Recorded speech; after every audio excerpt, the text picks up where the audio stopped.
That's such a good jam. I really hope people appreciate that. Okay, here is how we're going to start this episode.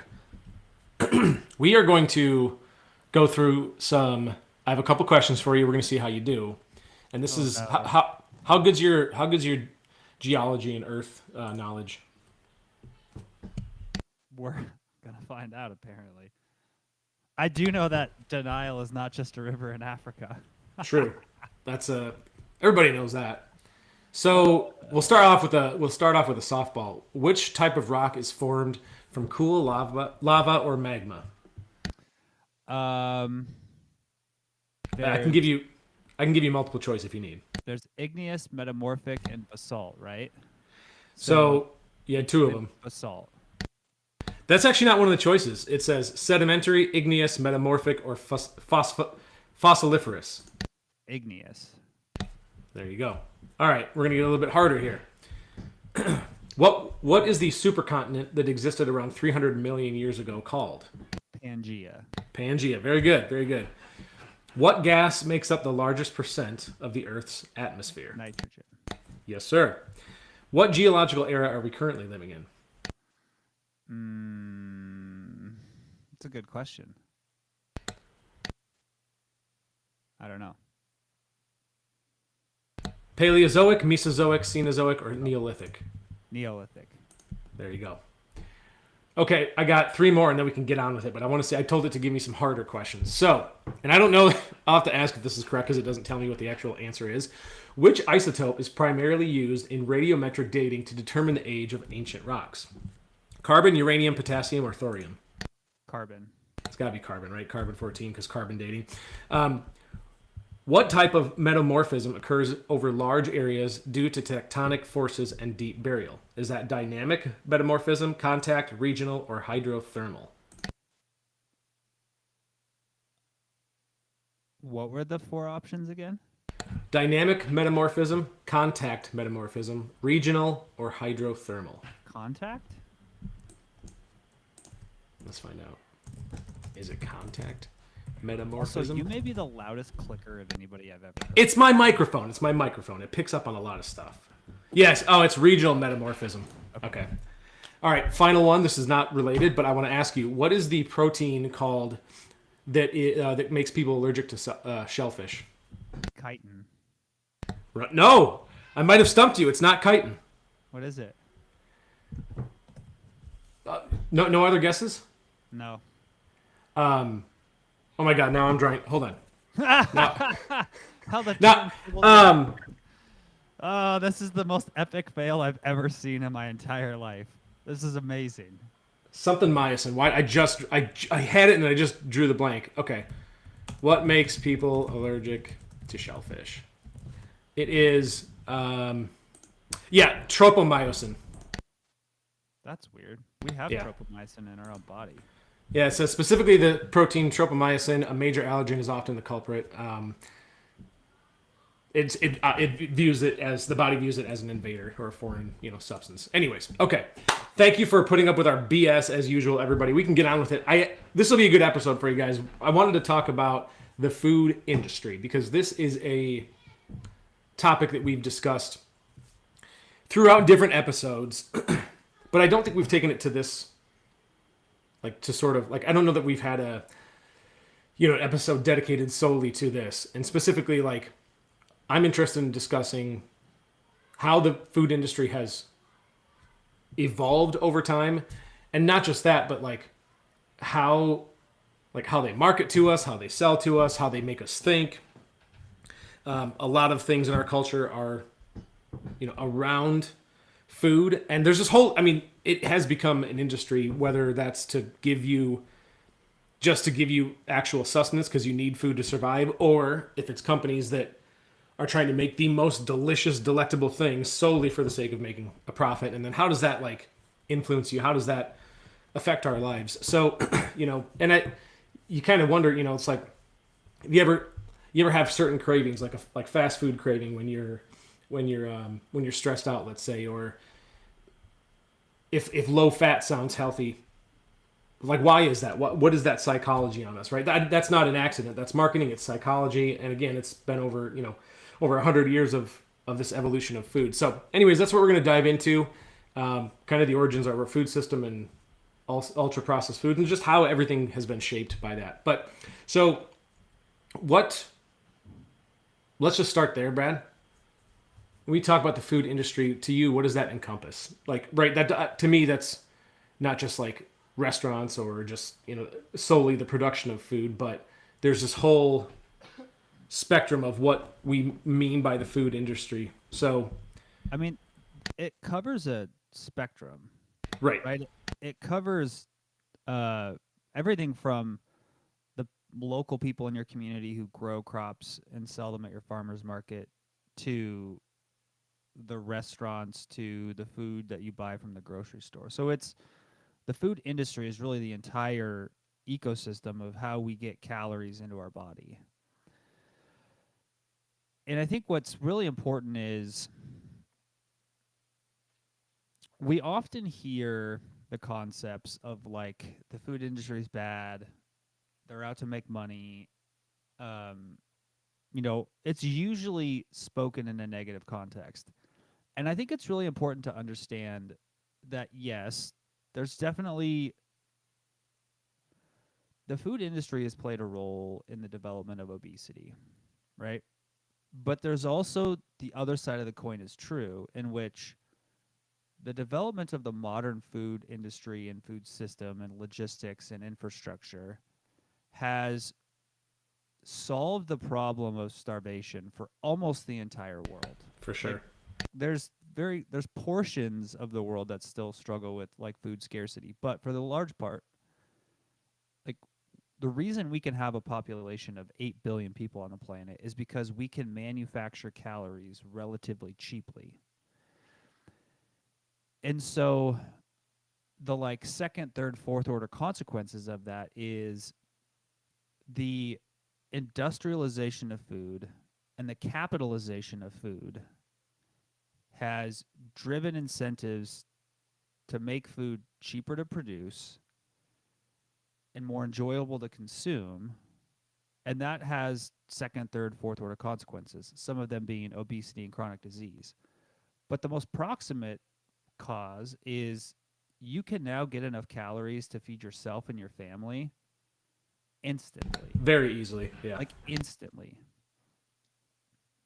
Yeah, I don't remember what show it was, but this was maybe 20 years ago. I don't know, something like that. 15, 20 years ago. Maybe not even that far. But basically there was this TV crew that was following around this guy who they were basically following him around because he was low income. He was married and he had 2 kids, and they just didn't have much money. And so they followed him around for a while. And they basically, he goes through this drive-through at McDonald's, Burger King or something. And he says to the camera, he goes, well, I can feed my entire family this dinner for, at the time it maybe cost him $10 because he was getting stuff off the dollar menu, right? And it was just kind of eye-opening to me at the time. It's like, yeah, you could do that, but also think about how highly caloric those foods are. And then I started thinking about the socioeconomic impact of the relationship there between that and obesity. Now I know that's not the specific topic of this episode, but it made me realize that the food industry shapes that as well. Like when you can get something that's going to feed your entire family for $10, but it's super calorically dense, you can see how that's influenced us, right? I mean, so the food industry also kind of either intentionally or unintentionally preys on that, and it plays into the people that maybe can't afford to do better than that, like to feed their whole family.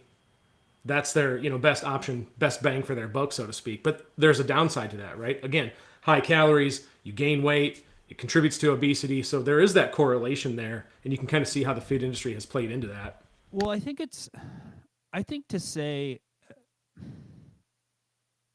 me take a step back. I think that perspective in some sense is valid, and in some sense I think misses the mark. when we reduce it to that concept, it really oversimplifies the actual situation.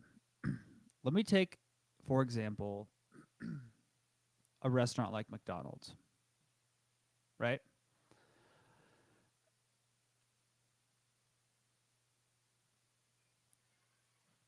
The way that that restaurant works, both from a logistics standpoint and a delivering food standpoint, is very interesting. One, these large chain restaurants are one of the things that provide the ability for farms to be at scale, right? The I hadn't reason thought of that that. you That's a can good point. actually get chicken relatively cheap at the store, I mean, like, if you were to raise your own chickens, it's actually pretty expensive. Like, you don't save that much money raising your own chickens. Like, realistically, you don't. But when you have a restaurant like McDonald's that buys, um, well, let's take Chick-fil-A because they use chicken. McDonald's doesn't use that much chicken, right? They use mostly beef. Chick-fil-A has contracts with major farms that buy huge amounts of that, right? Chipotle buys huge amounts of vegetables from farmers, so they can actually produce economies of scale. And so then a lot of that economy of scale then gets passed down to us as the consumers at the grocery store, right? So that's a layer to it too. But to go back to kind of your example is there are places in this country and throughout the world where it's really difficult logistically to get food to, right? Like there are places where having a grocery store with a large enough footprint to have enough fresh fruits and vegetables to make it like economically make sense is just not really possible, right? There's not enough money in the neighborhood. There's not enough real estate. There's not enough logistics to get food transported in. And so a place like McDonald's isn't just cheap calories. It's also, in some places, really the only viable business model that can provide food in certain areas. And so it's just a lot more complicated than we have this idea of like, oh, you know, fast food restaurants prey on people because they're cheap and they're unhealthy. Like that's not the full story, right? And it's a little more complicated than that. But the other side of it is the food industry has learned how do we create things that people keep coming back to, right? How do we make repeat customers? Like the other day, I was working on something and I was using Coca-Cola as an example. Like a Coca-Cola is cheap. It's $1, right? I don't know. Maybe it's $1.99 now. Like let's say you just go to the store and you buy a 16-ounce bottle of Coke. It's like $1, right? How much it costs Coke to create the Coke, create the bottle, ship the bottle, have it on the storage or have it on the shelf, and you buy it. Like they don't actually make that much margin on a single Coke. But let's say they make 10 cents a Coke. Well, let's say you really like it. And so you buy one every day for your entire life. Like that's, I don't know, call it $400 a year times 60 adult years. Like that's $24,000 in your life that you're going to spend on Coke. So they know that all their marketing and branding to get one client means over years, if they create a product that they keep coming back to, they can make money, right? So they have to make food that people enjoy enough that it creates habits that they come back to, right? It's the same thing. Like if you were to look at your groceries that you buy every week, not including the staples of like milk, eggs, whatever, but like the brands of stuff that you buy. Probably mostly the same. Like we buy a box of low-fat wheat thins like every week, right? Like I know crackers aren't the healthiest thing for us, but like every once in a while you want like some cheese and some crackers. Something crunchy. So, but we always buy basically the same thing, right? It's because these companies have learned if we can create foods that taste really good, we can create customers for life. And so a lot of the food industry is not necessarily just to make you consume more calories. Like it's also to create habits so you keep coming back to buying the product. Right? I think we've actually overstated the concept of, hey, the industry makes foods that make us want to eat more of it in a single serving, and we've underestimated how much they make foods that create habits of we keep coming back to them. Yeah, it's they have these companies that I'm sure they have entire teams dedicated to making sure that things taste as good as possible so that you can like Coke, they've mastered it, right? They know exactly what people like. They know the mouthfeel. We've talked about that before too, right? And like I think Doritos is the example we've also used. Crunchy, salty, it's like the perfect like it they just taste good, so they've mastered what tastes good as well, and it works. Yeah. And what's really interesting is, I don't know if this is still the case, but like 20 years ago, if you wanted to go get an education in like nutrition, you basically had two options. You either became a registered dietitian or you became a food scientist, right? And food science is about like safety, taste, preservatives, etc. So that was like half of what food education was. Now, the other thing that, you know, can't be probably overstated is one of the things that the food industry has done for humanity is it has given us the ability to store food. Like I don't think we appreciate The how shelf much that life. changes the entire economics of food. Right? Like if farmers produced all of their wheat, all of their apples, all of their meat, and it either had to like be bought and consumed within a month or it got thrown out, like food would be so astronomically expensive, right? The fact that we have food with shelf lives because of preservatives, etc., completely changes the economics of food. Now, that does come with some downsides, right? Like we know that some of the things we put in our food are not the best things for us to be consuming all the time, right? There's some potential issues with some preservatives. Some of those things make us overconsume food because they, drive consumption, etc. But like we always have to take into consideration like the balance of all the good and all the bad, right? And that we're fortunate that we get to be able to make some choices about the food that we consume. Yeah, how do you feel about the additives that are in the food to increase shelf life? Right? There's talk about like, oh, we should avoid those things. You know, large quantities of this, or even minor quantities of it are harmful. Should we be worried about the additives that we're consuming that do increase shelf life? I mean, one, I think we all have to acknowledge that we're fairly fortunate that we even get to have those conversations, right? Two, I think you have to take it on a case by case basis, right? Saying that preservatives are good or bad is sloppy thinking. Yeah, I would agree. Salt is a preservative, Hmm. right? Salting and drying food makes it last longer, That's how they used to do it. right? So it's a little bit like take it on a case by case basis.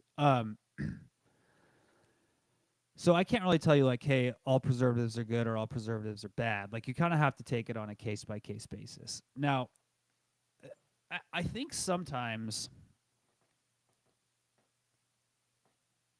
we we miss the forest for the trees, right? Like if we look at like let's take the food industry and food culture like back and just like take a step back and we go, okay, what do we know are the things about our food that drive human health the most? Right? It's, are you consuming an adequate amount of calories for your body weight? That's the first thing. Okay, we largely have control over that. Like you can decide how much of a serving you're going to consume or not. Now, does the engineering of food make you want to eat, 5 handfuls of Doritos versus one? Yes. They're not making you buy Doritos. Like you could go buy anything else. So there's a little bit of like, okay, we have to acknowledge that's the first thing. The second thing is, if we talk about the overall quality of the food you consume, we also have choices over the groceries we buy in general, right? So you can choose to opt for more eggs, more plants, more fish, more steak, more chicken, um, those are things that you can make decisions on, right? And then when we talk about like, oh, I'm buying this Gatorade with blue dye number 5, like that then becomes a subset of the things you have to worry about in terms of optimal health, right? Where those things rank on the priority of like how you live better longer, I think is much lower than we all attribute it to. With the caveat that it's easier for us to think about those things than it is for us to think about I have to change my habits and my behaviors at a like large scale level. Like the first thing I have to do is understand how many calories I consume a day and how many I expend and like develop habits that actually are healthy from an Right. energy balance perspective. Then it's like, okay, I have to spend time changing my habits and my palate about the food I eat. I have to buy more fresh food, which means most fresh food has to be prepared before you consume it. Like I can open my pantry right now and I can go grab a handful of chips, granola bar, a protein shake, a rice cake. Like I can go grab those. If I want to go and eat like a snack of veggies or an apple or some chicken, like I either have to cut it or cook it, right? And so that means that's a big habit change, right? And so that's the second thing. And then it's like, okay, if I know I'm going to have some level of processed foods in my diets, how do I make choices that are better than others? Right? Like probably getting like if you want chips in your house, you're probably better off getting the like air baked chips than you are the Ruffles fried chips, right? Like but is that going to be the difference between you living if you don't do the first two, is opting for the baked versus the fried chip really going to be the difference between you being super healthy at 70 and 75? Right. Probably not. Yeah. The other part that you've touched on that we haven't really dived in, haven't really talked about is the convenience factor. Like when you said you can just go into your pantry and like you can go into the grocery store and buy chicken that is already grilled, already right. You can buy you can buy meat that is pre-cooked, and all you do is throw it in the microwave. So like there's also the convenience thing that companies have tapped into, the human psychology or our desire for the path of least resistance, the easiest path, right? That's something we haven't talked about really, is that the convenience factor is also something that has shaped the food industry, and companies know this as well. And those are often more. And speaking of, I was going to mention the expense of that, but going back to what you said about buying like fruits and vegetables or fresh foods, let's say, one of the arguments that people make is, yeah, but that's more expensive. And I don't know that that's always necessarily the case. I mean, a head of broccoli is pretty cheap, at least where I am. Certain fruits and vegetables are relatively cheap compared to some of the other things that I find in the aisles. So I don't really know that it is true to say that eating whole foods or fresh foods is overall more expensive. There might be certain items that are, but also are you like when you're buying fruits or vegetables, are you buying the stuff that the grocery store has already prepackaged nice and neat for you, or are you buying it as it's the whole intact item? So I think that's something to think about as well, is the convenience factor. You pay for that, and then how are you actually buying the food? Is it pre-cooked already? Is it cut up for you already, or are you buying it from scratch and you have to work a little bit to get it edible? Yeah, and I think it's if you ask yourself the question of, in the grand scheme of things, what am I paying for? And what is my priority, right? Like let's say you need, let's just like make this as objective as possible. Let's say you need to have 120 grams of protein in a day. I'm just making a number up. Okay. So you could, in order of like convenience and price, you could have 6 Quest bars, which are like $4 a pop, right? For 120 grams. Right. One, that's a lot of the type of fiber they use. That's Yeah. not going to be great on yourself. But like, that's like $24 for that, right? You could have a a ready-to-made protein shake, which they're about $2 a pop. Okay, so what's about $12. You could buy chicken and cook it yourself. That's probably that much is probably about $8. Or you could buy a pre-cooked chicken, like the rotisserie chickens, and that's probably about I'm just trying to do the math, like $7 or $8 itself, right? So it's like there's a level of you pay for a level of convenience in some situations, and some you don't. Then you also pay for like taste and nutrients, right? And so a little bit of it is like balancing all of those things together and figuring out like what is the priority of how you want to do this. The cheapest way is almost always going to be buying food, doing all the preparation and cooking it yourself. Right? However, we are rapidly approaching a period in humanity where that's not going to be the case. And even right now, you could argue like we're getting dangerously close to that. Like, for example, if I go buy a whole chicken at the store and cook it myself versus buying like the already rotisserie chicken, like I'm probably paying $1 more for the cooked version of the chicken versus the uncooked version of the chicken. Right? If I want to go and I want to buy like fruits and vegetables that are pre-cut versus not pre-cut, it's maybe a little bit more expensive, but not that much more expensive.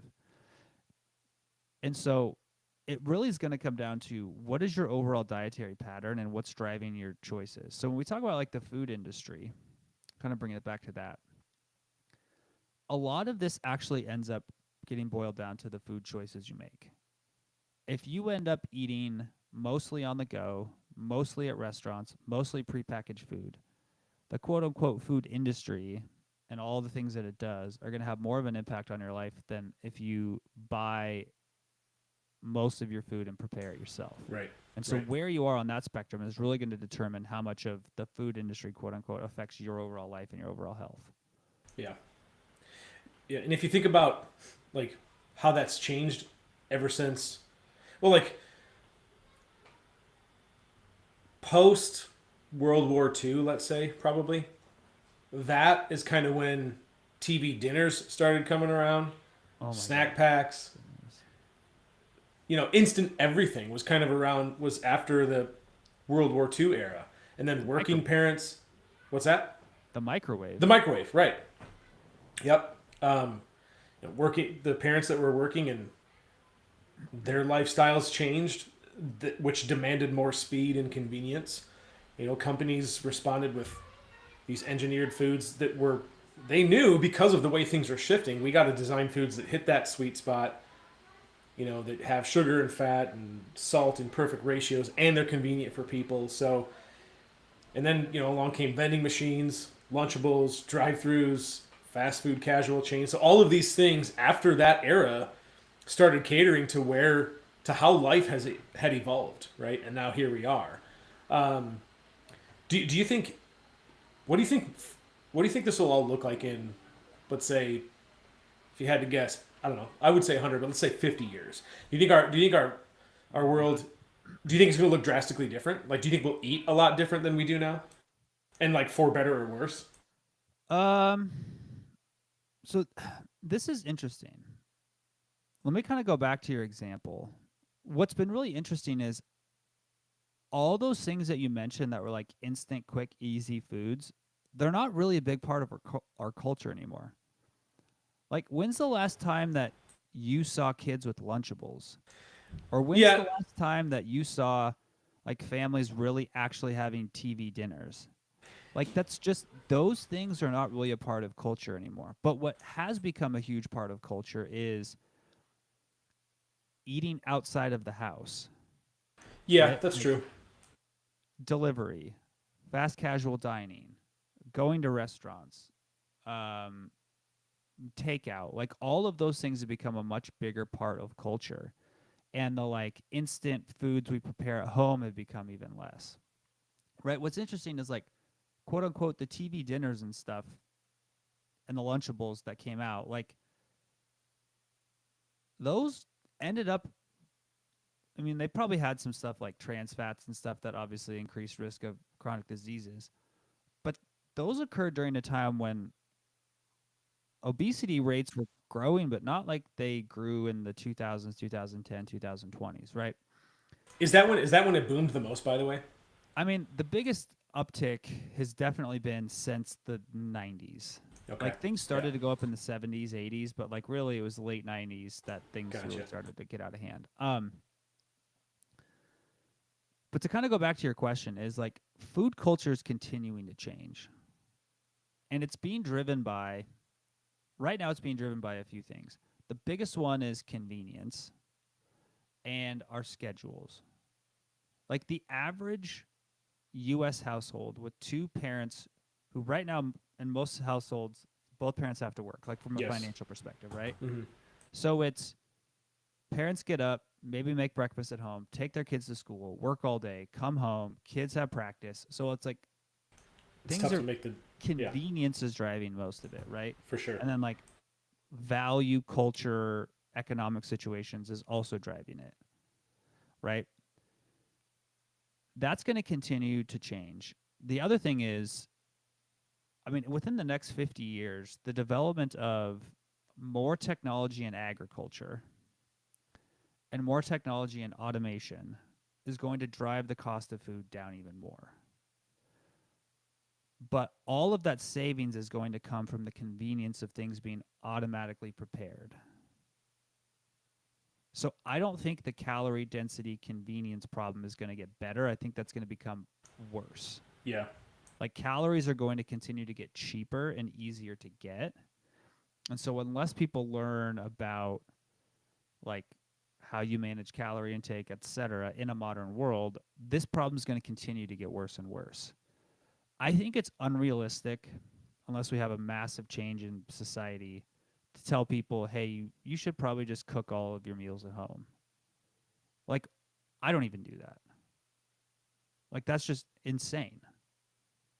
Like, there's Yes. just not enough time in my life for me to cook breakfast, lunch, dinner Yeah. 7 days a week. Especially, yeah, like you said, most days, sure, but every single day, that's where it's Well, I don't even know if it's like most days. Like, I just think we're living in a world where that's becoming rare. almost prohibitively difficult Yeah. unless you are hyper intentional about that being your value. Like, unless you say, hey, the things that we value in our family and that take priority are we cook all of our meals, we're together at meal times, and physical activity is our biggest priority.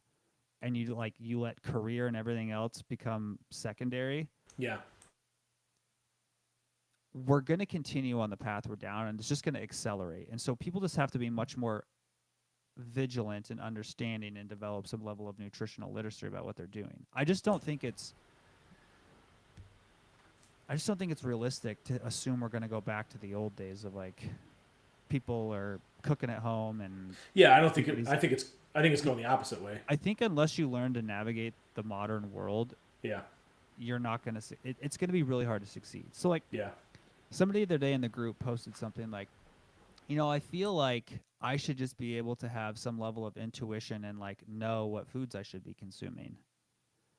I'm like, that was probably true 200 years ago. Like none Well, of the it's so world we complex live in now. today is like is matched with our biology. Like Yeah. almost none of it, right? We live most of our days in artificial light, right?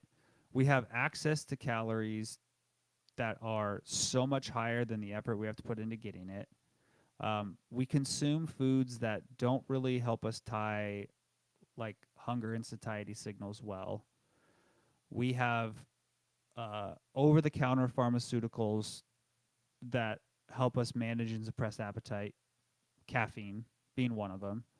We use supplemental food sources, and we have medications that like dysregulate our hunger from our biology. And so I think to just like hey, in the modern world, I'm just going to listen to my intuition and I should just be able to do all this without any sort of like Awareness. awareness about like what the actual world looks like. I just think is not realistic. It sounds really cool and it sounds sexy and it's like, oh yeah, we should all be intuitive eating. It's like, well, what environment is that possible? That's it. And that's exactly the word I was going to use. That's exactly it. It's Like if you want to move, this is my dream, so maybe I'll get this done someday. If you want to move to a farm and grow all your own food and like just listen to your body and wake up with the sun and go work outside and have a very low stress life and farm the field and grow your vegetables and grow your cows and chickens and like eat a couple meals a day and like listen to your body, great. But if you're living in the modern world where it's like for $20 you can have a 2,500 calorie shake delivered to your office in 5 minutes, like Yep. Yeah. See, I think that comment that you're referring to is someone wanting to do something in an environment where that's not conducive, right? So if you like what you're basically saying, and I think the takeaway of all of this is, if you want to know why we are the way we are now as a society, look at our environment. Look at the global environment as a whole and how that shapes us. Because you are ultimately a product of your environment, right? And that's why, like you said, okay, if you want to be more like what that person had commented in the group, yeah, you'd have to probably go off and live on your own and grow your own stuff, and then that's the environment that would be more conducive to what you're wanting to do. Otherwise, to do that in today's current environment, you can't do it unless you're very purposeful and you put effort toward that every single day and you're conscious about it.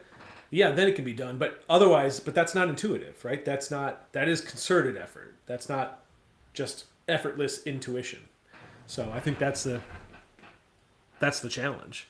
yeah. And I think that's just the result of you have to take the good that's come along with the bad. And that's yes. I mean, we live in a world where even if you live in like abject poverty, you're not going to starve to death, especially in the developed world, right? You're not going to die of some minor infection. Like you're going to be able to get antibiotics. Yeah. You're likely going to be able to live for 70, 80 years if you do anything to take care of yourself. Your education until the age of 18 is paid for, like no matter how broke you are. And so we have all of these things that have like brought up the lowest standard of living for all of us. Now, the flip side of that is we have created an environment where, due to the industrialization of food, the capitalization of the food market, which has driven a lot of these things, right? The fact that we can have food stamps in our country and people can get food if they can't afford it is like a little bit of a result of the excess and largesse of the food industry, right? Like part of it is that. But on the other side is like, okay, we have a food environment that is not conducive to health. Correct. It's conducive to having enough energy to survive, but it's not conducive to health. It's not the same thing. And you just have to acknowledge that. And then you have to try to make decisions that best align with what your goals are in the modern environment. Yeah, that's a great point. And I feel like we've spent some of this episode almost painting the food industry in a negative light, although we have mentioned the good parts. But I do want to stress, like, the food industry isn't all bad, right?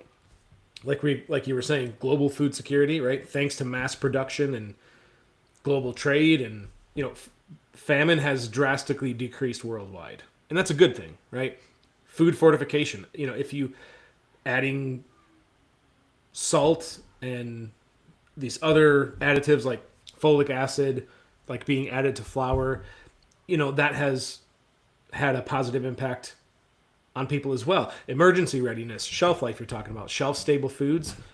I mean, those things, it's not all bad, right? Humanitarian aid, it helps with humanitarian aid, long distance food travel. We can send food elsewhere to these poorer countries. And NASA developed freeze dried ice cream. By the way, I bought, did I tell you that? I bought one, it was like like $2 at the Science Museum like a year ago when I took my daughter there, and not good. I mean, I guess if it's all you got, not good. Yeah, I mean, if it's all you, it was a freeze dried. It was an ice cream sandwich, is what it was. Very. I mean, if that's your only option, then I guess go for it. But yeah, it's not all bad though. And again, the convenience. Like I know that we kind of put the convenience part in a negative light, but again, that's also not necessarily bad. I mean, for busy parents, I'm busy.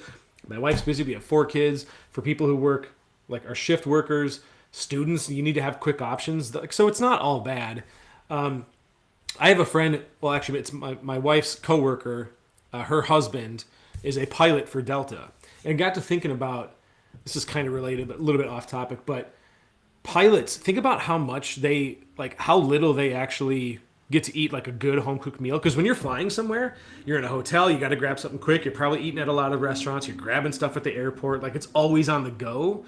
So like, there are professions in the world where you don't really have that luxury of sitting down and having a good meal most of the time, right? And that's Yeah. that's But you do have the luxury of the modern food industry does have options for you if you're living on the go, right? yeah, Like, there are restaurants where you can go and get like a Something- mostly quote unquote home cooked meal. yeah, Like, for sure. That's a good point. you can go to Chipotle and you can get beans, rice, veggies, and chicken. Right? And Like, yeah, is there probably a little more salt than would be ideal? Yeah. But like for the most part, that's a pretty good option, yeah, right? yeah. Like let's say you were to prepare that same meal at home. You put the rice in a rice cooker, you put the beans in a rice cooker. You cook the chicken in a pan with some canola oil cuz like that's just what you do. Like it's almost the same, right? You can grab a Greek yogurt and an apple from the stand in the airport cuz like those are options now because we have some level of preservatives in the yogurt. Like a lot of it just comes down to the perspective you have on it, right? Now, is it also possible that that same pilot's like, hey, I'm going to go to McDonald's and I'm going to get a yeah. bag of chips Right. and I'm going to get a Coke from the little like newsstand in the airport? Like Yeah. the food industry made all of those options. A little bit of it comes down to what you've chosen, Yeah. right? And so I think you kind of have a few choices in life. You look at the situation that you're in and you go, it's their fault. Or you look at the situation you're in and you're like, I have an abundance of options. What am I going to choose? Yeah. Right? It's sort of like, I don't know, everybody's all up in arms right now about this. Like, we're removing food dyes and we're like putting beef tallow back into stuff and like this whole thing with the FDA and HHS and all this stuff. And I'm like, here's the reality. If they remove some food dyes, who cares? Right? Like, is that the thing they should be focused on? Probably not.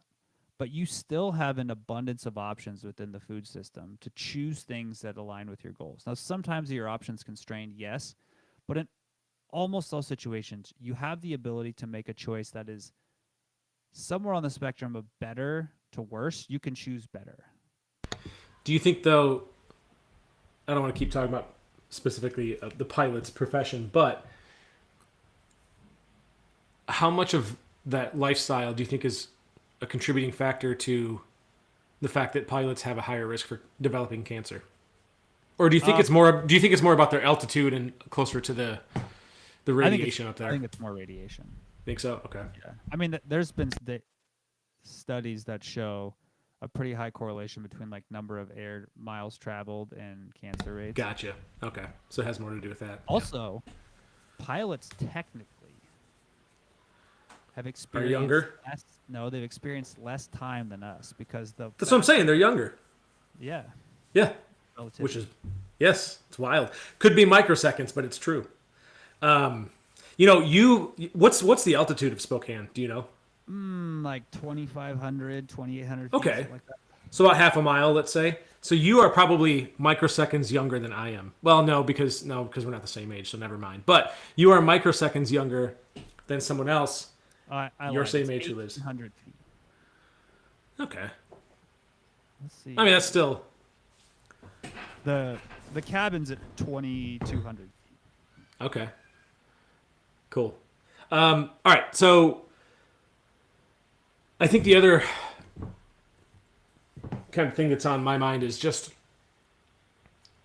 trying to. I always, in these episodes, I like to give people some sort of strategy to kind of like, okay, what do I focus on? Like, what's the main takeaway of everything that we're talking about, right? And I think the takeaway for me that I would want people to know is, and this isn't going to be anything that you haven't already pretty much mentioned, but is like you can live in the modern food system without being consumed by it just by conscious choice, right? You've said it multiple times throughout this episode. You still have the choice to pick things that are going to align with your goals. So, like what I would focus on, you can agree or disagree with any of this, or if there's things that you would add, but I think it's crucial being label literate, right? And obviously being able to read the ingredients list and know what you're looking at and what things mean. That's huge. You know, balance. You don't have to cut out all processed foods. Just be aware. You know, watch out for hyper palatable foods, that, especially in combination, like salt, sugar, fat, crunch.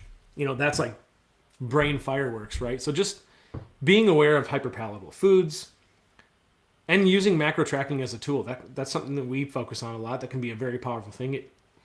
Ultimately, I think the way I look at tracking macros is it gives you clarity, it gives you control, it helps you build an awareness of what is coming into your body and allows you to be flexible and just you're building nutritional literacy. It's a tool for nutritional literacy, I think. And then also the relationship between food and your body. And then I also think, you know, you've got you're a dad now, so having kids is, I think we as parents, when you have kids, have an obligation to teach them literacy relatively early as well, or just help them make good choices, right? Commercials, packaging, peer pressure, those things start young.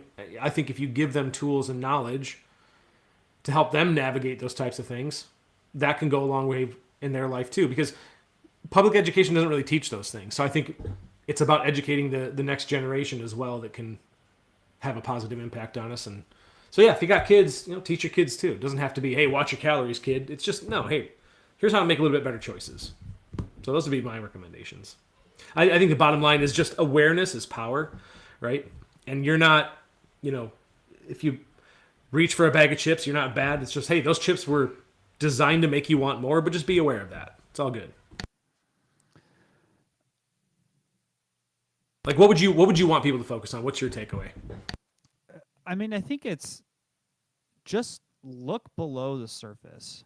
Basically, everything that is labeled on a food product is just ignore it. Like, unless it's the nutritional facts of the food, like everything else, just ignore it. Like, if it says it's like, who cares if it says low fat, low carb? Who cares if it says, I mean, whatever label is on it, like just ignore any sort of label and just focus on what is the energy content, the macronutrient content, the micronutrient content is one of the best ways to learn about the food you consume.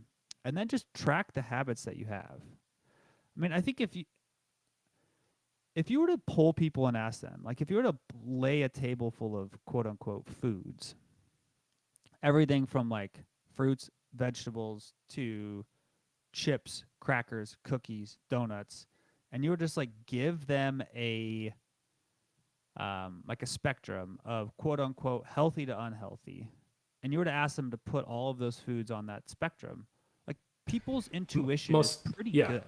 Like, for sure. Sure, there's probably some stuff that's going to be mislabeled, but like all these articles of like the 5 foods you shouldn't eat for X, Y, and Z, or it's like it's all crap. Most people we kind of all know the same thing. Yeah. We have the general idea. Yeah. But most people, if you were to give them like a bowl of very simple food, like if I were to give you a bowl, the average person a bowl of rice, beans, veggies, and chicken, they would have no idea what that is. They'd be like, is this 200 calories or 2,000 calories? Is this 5 grams of carbohydrates or 500 grams of carbohydrates? Exactly. Is this 10 grams of protein or 100 grams of protein? Like, most people just have no idea. And the reality is, like, depending on who you are, that bowl maybe contains a bunch of quote-unquote healthy ingredients, but maybe way too much for you or way too little for you. Right. And in the modern food environment, like, what we really need to know are those things. Yeah, and then that's a good learning point. some intuition around the portion sizes that you as an individual should consume, what your diet should consist of mostly of foods, how much leeway you actually have. Like some people can probably go out to ice cream 2-3 nights a week in the summer, and some people can only go once or they can't go at all based on where they're at in their life, right? And so it's just like developing those understandings of like what are your habits and what are you doing, and like what is actually in the food you're consuming, right? I don't think we've gotten to the situation we're in society because of the labels we've put on food. Well, I think those are a byproduct of where we're at. Well, I just think they're noise. Like I don't think anybody actually believes most of the stuff, and I just think it's such a distraction. Buzzwords. Well, I think it's a distraction, It certainly can be. right? It certainly can be. Yeah. I got some questions for you. These are preferential questions, but I'm curious about you. So Questions again? no, what would you say is your ultimate comfort food? Like one thing you'd eat even on a bad day, or especially on a bad day.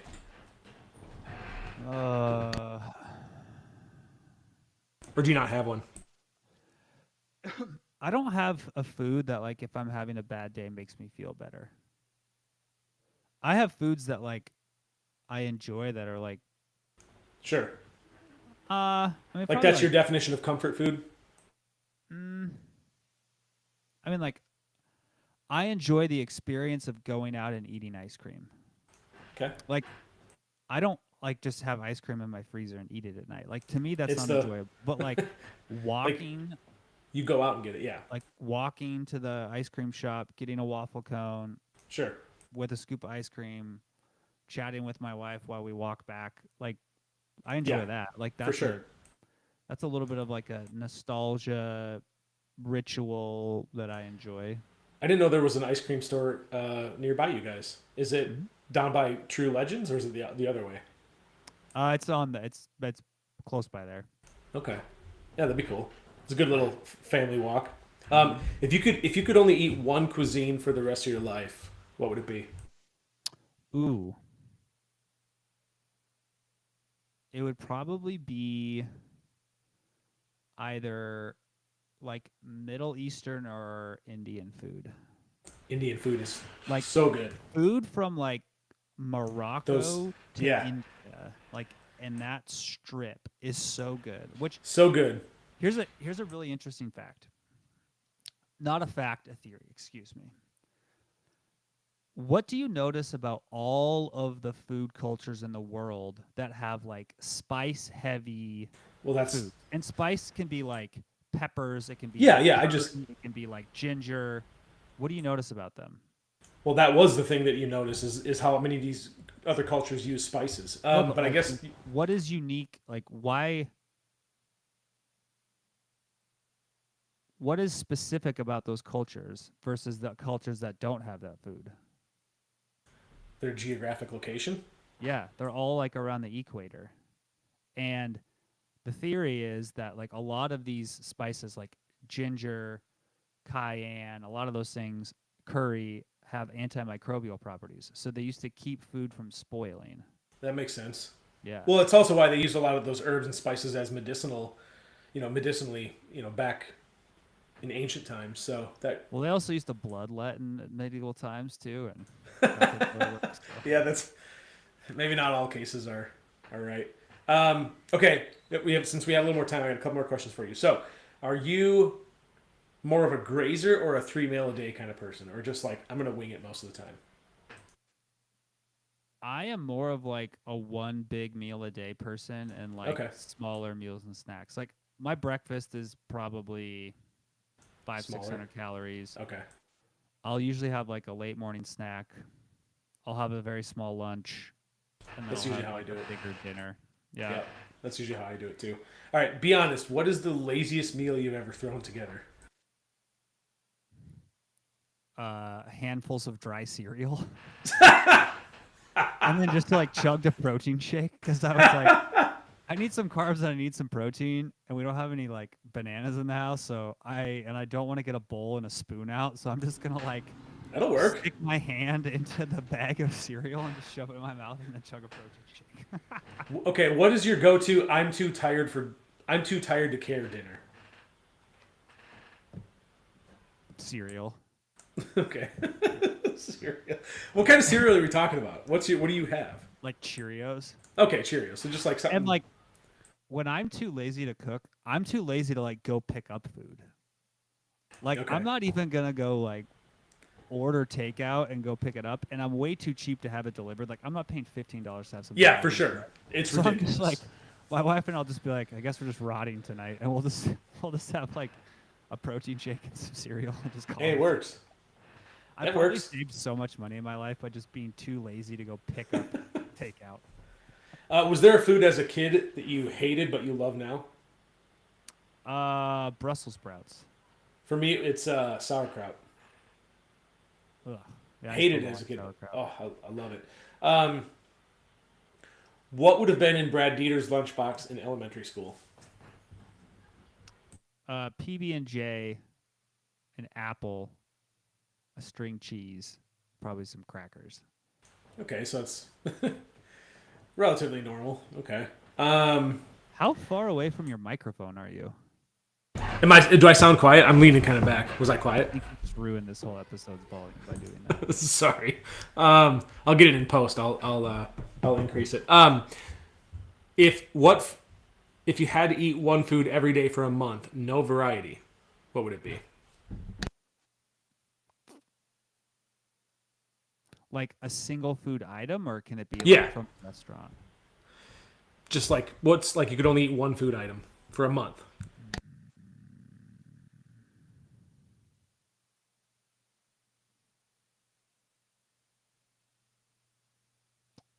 I don't think there's an answer to that.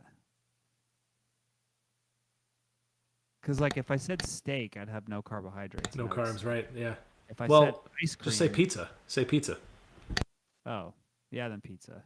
Because then you can get all three food groups in there. Okay, final question. What's your last meal before execution dish? What kind of question is that? You're Why, You're about to be why would you not just say like, hey? what's your last meal? Yeah. Why do you have I to don't know. I don't. I mean, because usually your last meal is before execution, right? I mean, Well, technically, everybody has a last meal, and not everybody's True. executed, so. well, I guess what I was trying to convey is you know that this is like this is gonna be your last meal, right? So what are you choosing? I'd be more concerned with who I'm having my meal with than the food I'm eating. Okay, that's fair. I don't know. I don't really have any other questions. Did you approve of today's episode, everybody? I hope you all did. I hope you loved it. But I think I don't know. You got anything else you want to add about this episode, Senor Dieter? Not that I can think of. Well, what should we talk about next time? You guys have to tune in to find out. Also, we have to solve your clicking problem. Is it? I mean, can you hear? It's so obnoxious. Can you hear this right now? Yes. What about now? No. Okay. It's this. Don't- See? Don't click it. Well, I got to click on stuff. I've managed to go this whole episode without clicking my mouse. Have you though? Just engage. Be present. Don't click on stuff. I Just have your notes open in a separate tab. It's fine. have to produce the show. I got all my buttons here for the outro, the intro. It's not as easy as you think. We'll solve this problem. Well, I appreciate you guys. Thank you all for watching, and hey, we'll be back next week. Let me pull up my little media so we can do our outro. It's a brand new video. It's actually not a new video, but all right. Well, I think we're gonna duck out of here. We're gonna turn off our cameras, and we will see you next time, guys. Thank you all for tuning in. Adios.